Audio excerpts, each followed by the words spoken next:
या सगळ्या निवडणुकीकरता लोकांच्या समोर फंडे आणलेत, लोकांच्या भावनेनं हात घातलं, महिलांना सांगितलं 2100 रुपये देईन. अध्यक्ष महोदय, मी जबाबदारीनं सांगतो, आज राज्याच्या डोक्यावर 9,32,000 कोटी रुपये कर्ज आहे. किती आहे? तुम्ही सगळे लबाड आहात. तुम्ही आमच्या बहिणींच्या नावाने खापर बोडताय. बाकीच्यांची काय मतं असतील मला माहित नाही, पण माझं पहिल्या दिवसापासूनचं ठाम मत आहे की हा डोक्यावर कर्जाचा डोंगर झालाय, ह्या आमच्या लाडक्या बहिणींच्या मुळे नाही. लाडक्या बहिणींच्या मुळे नाही.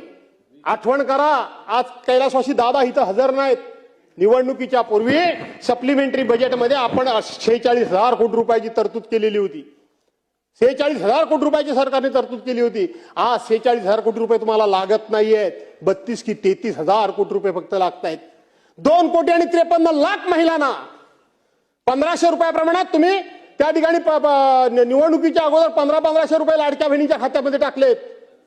कुणी न मागता जबरदस्तीने टाकलेत. आज त्यातला आकडा थोडाफार मागे पुढे होत असेल राजे, पण 57 लाख महिलांना तुम्ही वेगवेगळी कारणं सांगून कमी केलं. 57 लाख महिलांना तुम्ही त्या योजनेपासून आता बाजूला केलं. कसा वाढतो आकडा तुमचा? 46,000 कोटी रुपये 2,53,00,000 महिलांकरता लागत होते. आज 57 लाख महिला कमी झाल्या. कसा लागतात एवढे तुम्हाला पैसे? फसवताय तुम्ही. माझ्या आयुष्यामध्ये मी कधीच कोणावर भ्रष्टाचाराचा आरोप केला नाही. मी धोरणावर बोलतो, मी योजनेवर बोलतो, पण आता तुम्ही त्या आमच्या बहिणींच्या नावाने खापर फोडत असाल तर आमच्यासारख्याला बोलावं लागणार आहे. अजिबात या लाडक्या बहिणींमुळे तुमचं सरकार अडचणीत नाही.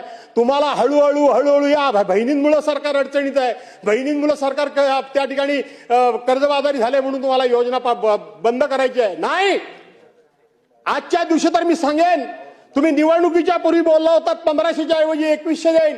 उद्याच्या अर्थसंकल्पामध्ये अजून तो प्रिंट झालेला नाही. अर्थसंकल्प तो कधी होतो तो मला चांगला माहिती आहे. अजून झालेला नाही मामा. अरे कसा होईल मला माहिती नाही तो कधी होतो तो. आणि म्हणून आता 2100 रुपये द्या.